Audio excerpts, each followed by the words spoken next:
안녕하십니까. 빨간 주식 이상로입니다. 자, 오늘도 시장의 핵심적인 투자 전략과 내일장 추천주까지 한번 같이 알아보도록 하겠습니다. 자, 한국경제TV 오늘 4월달 1등, 자, 분기 베스트 파트너, 자, 여러분들 덕분입니다. 앞으로도 최선을 다해서 좋은 수익률을 바탕으로 항상 좋은 모습 보여드릴 수 있도록 최선을 다하겠습니다. 여러분도 많이 응원해 주시고 많이 입소문 내주시길 바라겠습니다. 자, 오늘 투자 전략 한번 같이 보겠습니다. 미국에 큰 사건이 발생을 했습니다. 그죠? 다시 한번 신용등급 강등이라는 소식이 들렸는데, 최근에 이제 두 번의 신용등급 강등이 앞서 있었습니다. 그때와 지금하고 어떻게 다른 부분이 나타났는지에 대해서 한번 우리가 비교를 한번 해보고요. 이제 두 번째는 우리가 일요일날 공부했던 내용이었죠. 에너지 3법 공부를 했었는데 다 까먹으셨죠? 오늘 다시 한번 그 그림 준비했으니까 그 그림을 보면서 설명 한번 해드리겠습니다. 오늘 시장에서 움직였던 쪽이 전력설립, 풍력, 원전 이런 쪽이었는데 우리가 이런 쪽을 이제 과거에 유틸리티 업종, 방어 종목군들, 경기 방어주 이렇게 표현했는데 요즘 이제 에너지 관련주로 재평가를 좀 받는 양상들입니다. 그래서 거기에 따라서 우리가 아직까지 오르지 않은 종목은 뭐가 있는지 그 종목을 좀 더 중점적으로 말씀을 드리도록 하겠습니다. 자, 우선 이제 신용등급 강등이 나타났습니다. 사실 과거에도 이런 일은 있었습니다. 2011년도, 2023년도, 그리고 이제 2025년도. 근데 S&P에 대해서 S&P가 조사했던 것이 2011년도 8월 5일. 야, 이때는 제가 지금도 기억하는데 상당히 많이 빠졌었습니다. 그때 주가가 큰 폭의 하락세를 좀 보이면서 이때도 이제 부채 한도 협상 지연이 있었고 장기적인 재정 적자 문제 그리고 정부 재정 운영에 대한 신뢰도가 내려가면서 첫날 이제 8월 5일 딱 신용등급 강등되고 난 다음에 곧장 급락이 나왔어요. 6.6%, 나스닥은 6.9%까지 빠지면서 그때 공포지수라고 불리는 빅스 지수도 갑작스럽게 오르면서 48까지 올라왔습니다. 그러면서 이제 미국 증시가 크게 하락하는 모습이 나타났고 그러면서 빠르게 오르지도 못했어요. 한동안은 이제 바닥을 계속적으로 좀 다지면서 움직임이 좀 나타났었고 여기도 이제 적어놨지만 시장 충격이 상당히 크게 나타났었다. 그러면서 안전자산이라고 불리는 금이 우리가 금은 이제 안전자산에 볼까? 안전자산. 그러니까 이제 우리가 전 세계적으로 안전자산이 두 가지가 있습니다. 금하고 이제 달러를 많이들 얘기합니다. 안전자산이 17%, 그러니까 금이 17%가 급등했다라는 거예요. 다음은 2023년도에 피치사가 신용등급 강등을 결정했는데 그때도 이제 부채 한도에 대한 부분이 갈등이 되었고 재정 악화, 정치 불확실성, 비효율성 이때도 이제 S&P와 그리고 이제 나스닥이 하락을 했습니다. 대신에 우리가 이제 빅스 지수를 보면 2011년도에는 32, 그러니까 시장이 조금 뭐랄까 빅스 지수 좀 높아져 있는 상태에서 한 번 더 강하게 충격을 받는 부분이었다면 피치사에서 나온 것 같은 경우 이때는 이제 빅스 지수가 그렇게 크게 높지 않았다. 시장의 분위기 자체가. 그러면 17까지 올라가는 부분이 나타났고 이때 이제 조정을 조금 보이고 곧장 반등을 좀 보였습니다. 그리고 이제 금 같은 경우에도 크게 튀는 모습은 아니었다는 거죠. 그래서 우리가 이제 빅스 지수가 높게 형성되어 있다는 것은 그만큼 시장이 뭔가 폭탄이 떨어지지 않을까 이런 폭풍 전야에 대한 감정이 강하게 나타나는 거고 대신에 2023년도는 그건 아니었다. 시장이 평온한 가운데 갑자기 이런 신용등급 강등이란 물론 어느 정도 예상은 되어 왔던 부분이죠. 나타나면서 시장이 야 뭐야 그렇지만 이거 이겨낼 수 있어. 이런 상황이 연출되었다라고 봐야 되고요. 다만 여기에서 충격은 바로 이 10년물 국채 금리가 4.3%까지 올라왔다. 요거는 시장에 좀 영향을 좀 주는 모습들이었습니다. 시장 충격은 조금 제한적이었다라는 거고요. 요번에 이제 무디스가 신용등급을 반등했는데 여기에서 이제 물음표로 된 요거를 이제 우리가 채워 넣어야겠죠. 그래서 요걸 하나하나씩 좀 채워 넣어 보면 자, 우선은 이제 뭐 처음에 S&P와 나스닥이 하락으로 출발을 했어요. 다우증시 마찬가지 하락 출발했지만 결국 나스닥과 S&P가 상승 전환으로 마감이 됐어요. 그래서 나스닥도 0.02%로 강보합권에서 마감을 하는 모습들, 그리고 S&P 0.09%로 강보합으로 마감을 하는 모습들이었다. 그리고 여기서 봐야 되는 것이 공포지수, 이제 공포지수가 12에서 12.4에서 13.2, 크게 높아지지 않았다는 거예요. 크게 높아지지 않았다. 그냥 요것도 평온하게 흐름이 나오는 가운데 터졌구나 라는 부분, 어느 정도 예상이 되었던 부분이다 보니까 빅스 지수가 크게 높아지지는 않았다라는 거고, 금은 대신 소폭 상승을 했습니다. 소폭 상승하는 모습들. 그러니까 시장 충격은 아직까지는 미미하다. 국내 증시가 오늘 그래서 장 초반에 달렸죠. 그런데 이제 장 후반 될수록 뻗지면서 어떻게 보면 용두사미 같은 그런 움직임들이 나타났지만, 저는 이제 이걸 어떻게 봐야 되느냐. 그래도 당분간, 일주일 정도는 우리가 조금 더 보는 게 맞다. 지금 현재는 이제 트레이딩을 좀 더 하되, 단기 트레이딩으로 진행을 하되, 대신에 일주일 정도는 단기 트레이딩으로 조금 시장의 분위기를 좀 봐가면서 대응을 하는 전략이 필요하다. 이것이 큰 충격파를 저는 주지는 않을 거라고 봐요. 다만, 그래도 시장은 모르는 거기 때문에 일주일 정도. 그리고 여기에서 연계해서 봐야 되는 것은 미국이 금리 인하에 대한 부분을 과연 할 수 있을 것인가, 전반기에 한 번에 더 할 것인가, 저는 여기에 좀 더 포커스를 맞추고 보자. 지금은 동결 가능성이 대단히 높죠. 그렇지만 이런 움직임들이 있기 때문에 지금은 금리 인하 가능성도 다시 한 번 더 얘기가 나오고 있다. 그렇게 보시면 좋을 것 같아요. 자, 그래서 이제 국내 증시 같은 경우에 충격파가 좀 받았고, 저는 이제 국내 증시에 한 가지 더 봐야 되는 것이 이제 6월 3일이 대선입니다. 그렇다 보니까 이 대선을 앞두고도 계속 시장이 불확실성이 좀 이어질 수 있는 상황들이라고 보고, 특히 이제 정책 이슈 관련된 기업들이 최근에 주가가 다 빠졌어요. 이런 정책 이슈 관련된 기업들의 강한 반등세도 좀 지금은 기대해 볼 수 있는 자리까지 왔다 정도 말씀을 드리도록 하겠습니다. 자, 그리고 우리가 오늘 봐야 되는 거 이제 뭐예요? 이제 한국의 에너지 3법 2025년도 2월 27일 날 통과됐습니다. 다만 통과되고 난 다음에 곧장 시행되는 게 아니라 했죠. 그죠? 국가기관 전력망 확충 특별법, 보존이 방사성 폐기물 관리 특별법은 6개월 뒤에. 다음에 해상풍력 보급 촉진 및 산업 육성 특별법은 1년 뒤에. 이렇게 시행되니까 사실 요거는 이제 2026년도에 해상풍력은 진행이 되는 겁니다.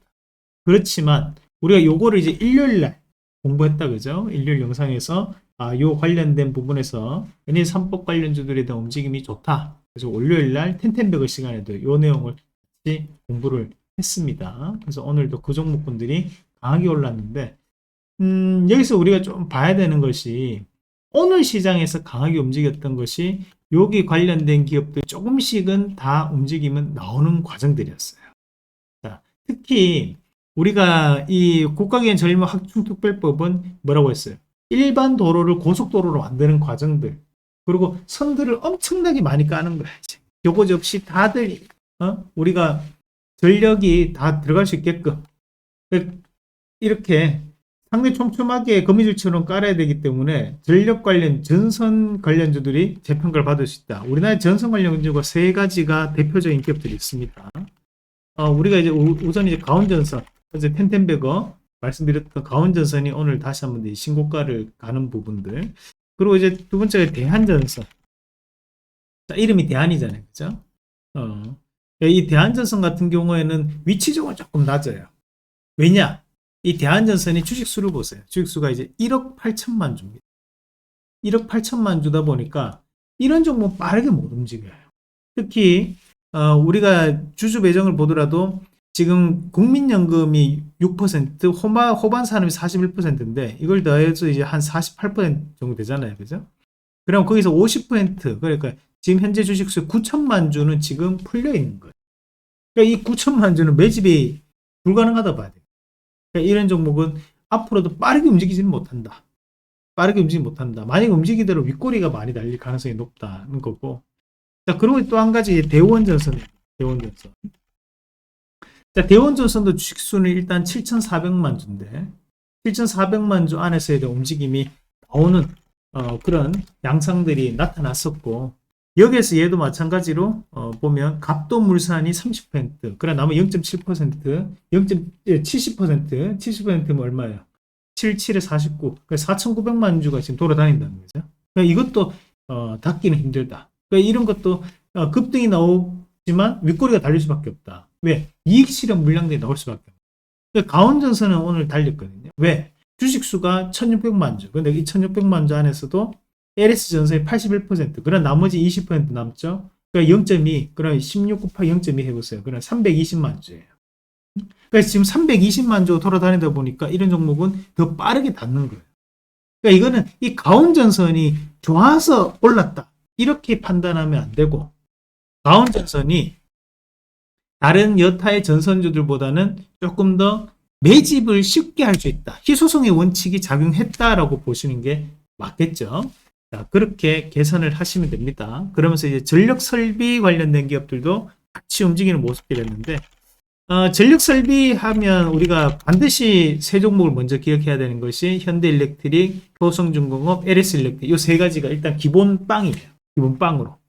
그리고 거기에 추가적으로 두 개 더 들어가는 것이 일진전기와 하나가 이제 재룡전기, 이렇게 통해서 5가지가 먼저 붙습니다. 요거 이제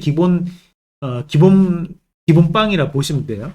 그럼 거기에 해당하는 기업들이 이제 HD 현대일렉트릭이 오늘 다시 한 번 더 전고점 부분까지 한번 뽑아내는 움직임이 나타났었고, 효성중공업도 최근에 괜찮았죠. 효성중공업 지금 현재 다시 한번 신고가에 대한 움직임이 보이면서, 여기서 봐야 되는 것은 뭐다? 바로 이 외국인들이 최근 들어서 매수가 들어오면서 주가도 한 번 더 올라가는 모습을 보여줬다라는 거고. 자, 그리고 이제 LS일렉트릭이 8%가 올랐는데, 자, LS일렉트릭은 차트로 좀 해석할 필요가 있습니다. 자, LS일렉트릭 같은 경우에는 지금 이 하단에 이제 이런 자리가 되겠죠. 22만원 선이 이제 우리가 지지와 저항을 나눌 수 있는 구간입니다. 그러니까 이 22만원대가 깨지지 않는다면 추세 상승을 좀 더 유지할 가능성이 대단히 높은 구간이다 라고 볼 수 있는 거고요. 자, 그리고 이제 일진전기는 이제 우리가 전선, 전력 뭐 다 합니다. 이 회사들이 통합 회사이기 때문에 현재 일진전기 같은 경우 다시 한 번 더 저는 신고가 움직임 나올 수 있다고 봐요. 그래서 정고점이었던 37,000원 밴드까지는 좀 더 시세를 한 번 더 뽑아낼 수 있는 움직임을 보일 수 있다는 거고요. 자, 그리고 재룡전기는 수출 물량이 90% 이상이다, 그죠? 이 재룡전기 같은 경우에는 현재는 가격 메리트가 좀 더 발생할 수 있고, 이 재룡전기도 지금 봤던 우리가 전력 설비 관련주 안에서도 주식수가 어떻다? 지금 1600만 주가 지금 돌아다니고 있는데, 이 1600만 주 안에서도 대주주에 대한 비중이 38% 빼고, 그래 나머지 0.6, 60%다, 그죠? 그러니까 60% 1600만 주 보세요. 66에 64, 66에 36, 얼마입니까? 560만, 보자. 16 곱하기 6 하면 얼마예요? 960만 주, 그죠? 960만 주 정도 지금 현재 돌아다닐 수 있다. 960만 주. 그러니까 1000만 주가 채 안 되는 물량이 지금 돌아다니니까 이런 종목군들 빠르게 닫을 수 있거든. 그러니까 이런 종목도 보면 이제 이런 전력 설비에 대한 분위기가 조금 더 무리가 간다면 여기서 바닥에서 깜짝 급등, 그러니까 우리가 장기 평가전에 쉽게 좀 붙일 수 있는 이런 움직임을 보일 수 있다는 것도 참고를 하면서 보면 좋을 것 같습니다. 그 외에도 뭐 대양전기공업도 있고 그래요. 이런 건 이제 조금 이미 올랐고 조금 요 앞서 얘기했던 5종목보다 조금 좀 떨어집니다. 그래서 그런 것들을 감안해서 이런 것도 이제 주식수가 적다 보니까 움직이는 종목군이에요. 그거는 좀 참고하셔서 보시면 좋을 것 같습니다. 자, 그리고 이제 오늘 그 상한가 장중 올랐던 것이 CS 베어링이었는데, 요거는 이제 풍력 관련이에요. 풍력. 우리가 이제 CS 윈드, CS 베어링은 여러분들한테 뭐 계속 기출 문제로 말씀을 계속 드려왔던 종목군들이잖아요. 지금 이런 것들이 낙폭과대였고, 우리가 이 CS 베어링과 CS 윈드는 뭘 알고 봐야 되냐면, 자, 여기에서 이 주가가 한번 11월 6일부터 CS 베어링이 떨어졌고, 그리고 이제 CS 윈드도 보시면 언제 이 주가가 떨어졌는데 11월 6일이에요. 이 11월 6일날 왜 빠졌을까? 그때 이후로 왜 주가가 안 좋았을까? 11월 6일날 트럼프 당선됐어요. 그 트럼프가 당선되고 난 다음에 주가 빠진 거예요. 그렇다 보니까 이 CS 윈드, CS 베어링은 키워드가 미국이라는 키워드를 보유하고 있는 기업이에요. 미국에서에 대한 장사가 잘 돼야 된다. 그게 기본빵으로 들어가야 되는 기업들이. 근데 그 부분 자체가 지금은 이슈가 붙으면서 반등이 나오는 거라. 그러니까 미국에 대한 악재로 인해 주가는 빠졌지만 다시 한 번 더 생각해 보니까 야 우리 너무 조금 과하게 빠진 것 같아. 그리고 미국뿐만 아니라 유럽도 그렇고 지금 풍력 관련해서 CS 윈드, CS 베링에 대한 제품을 많이 찾고 있어. 그런 상황이 나오다 보니까 다시 한 번 더 반등을 붙여 나가는 거예요. 오늘 시장에서 CS 베링이 훨씬 더 좋았습니다. 그렇지만 모회사 CS 윈드도 저는 충분히 주가적인 움직임이 나올 수 있다. CS 베어링이 좀 더 잘 움직였던 것은 주식수도 좋고 직접적으로 이 CS 베어링에 대한 지금 오늘 이슈가 나왔기 때문에 오늘 강하게 움직일 수 있었다. 그렇게 보실 수 있겠습니다. 그리고 여기서 우리가 추가적으로 좀 볼 수 있는 것이 트럼프 정부 뉴욕 해상풍력 프로젝트 전격 재개하겠다. 이 말은 뭐예요? 이제 미국에 대한 악재 자체가 지금 완화되었다라는 거니까 추가적인 상승이 나올 수 있겠다. 그죠? 그러면서 우리가 또 이런 풍력 관련된 이슈가 나올 때 아직까지 안 오른 종목을 한번 좀 찾아본다면 저는 오늘 여러분한테 이 LS 마린 솔루션 요걸 같이 한번 보자는 말씀을 드리고 싶어요. 이 LS 마린 솔루션은 우리가 이제 해저 케이블 및 통신 케이블입니다. 근데 이름이 LS 마린 솔루션, 과거에 KT 서브 마린이거든요. 그러면 우리가 바다 안에 있는 해저 케이블을 납품하는 기업, 그러니까 기술적인 부분을 보유하고 있는 기업인데 왜 이게 이슈가 될 수 있느냐?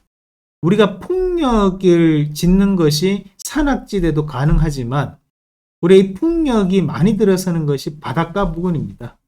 그래서 우리가 부유물을 만드는 업체가 세진중공업이나 또는 이제 SK오션 플랜트였어요. 그죠? SK오션 플랜트. 여전히 긍정적인 부분인데 거기에 그러면 바닷가에서 이게 우리 육지까지 이어져 올 수 있는 이런 케이블을 넣는, 구축하는 그런 인프라를 구축하는 기업이 LS 마린 솔루션. 그래서 과거에는 보면 해저 터널 이슈가 나오면 항상 LS 마린 솔루션이 항상 움직였던 기업입니다. 그런 부분 자체를 봤을 때 지금 시장에서에 대한 움직임이 저는 반영이 좀 덜 되어 있다라고 보거든요. 그래서 이런 LS 마린 솔루션 이런 것도 다시 한 번 더 챙겨보는 전략으로 말씀을 드리고 싶습니다.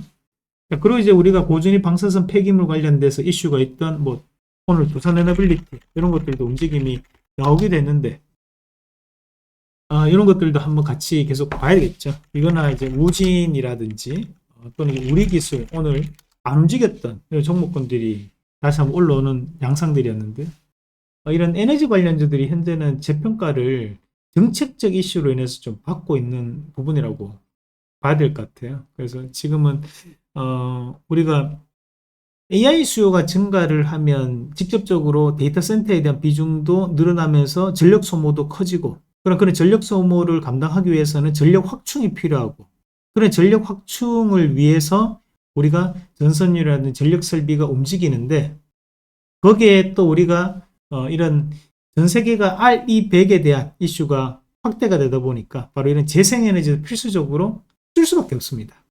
그런 것들과 연관해서 우리가 정책적인 것으로 이해하고 보신다면 이런 이제 우리 에너지주를 투자하시는 것도 조금은 덜 부담스러우실 것 같아요.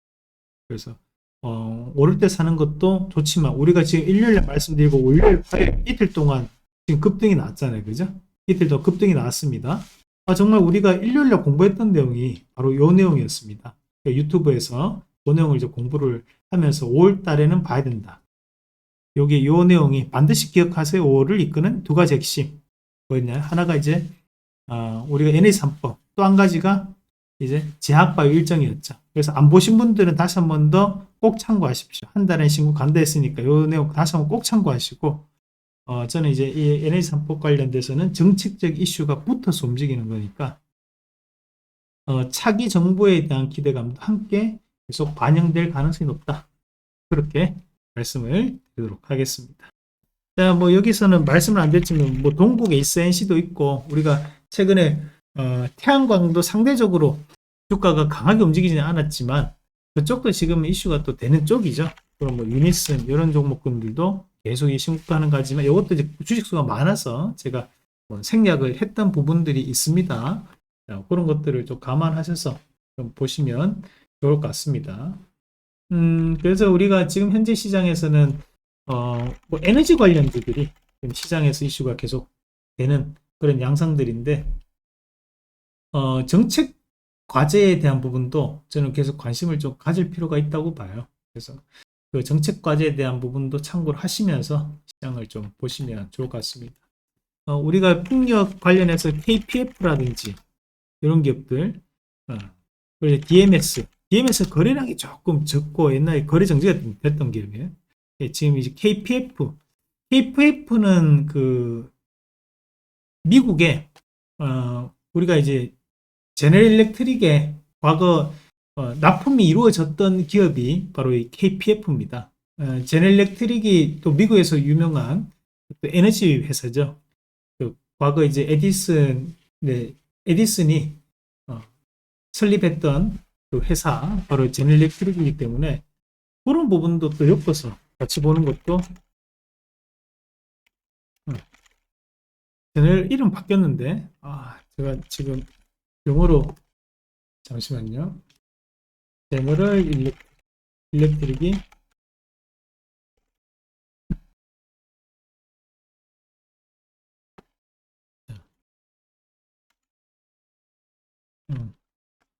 제너럴 에어로스페이스 이런 것들 지금도 보면 상당히 좋은 모습이죠. 그죠? 이런 부분도 함께 이어서 에어로스페이스 같이 보시면 좋을 것 같습니다.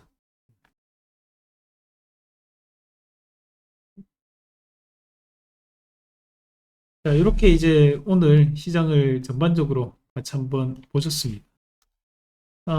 뭐 지금 아직까지 이제 미국의 신용등급 강등 이슈가 저는 해결된 것은 아니라고 봐요. 그렇지만 여전히 시장 자체는 이슈가 조금 더 확대될 수 있는 과정들이기 때문에 지금은 조금 트레이딩 관점에 대한 부분으로 해석을 좀 하시면서 시장을 이겨내 가시길 바라겠습니다. 자, 오늘도 너무 수고 많으셨고 저희가 더 좋은 내용 또 준비해서 여러분들과 함께 시장을 헤쳐나가도록 하겠습니다. 자, 수고 많으셨습니다.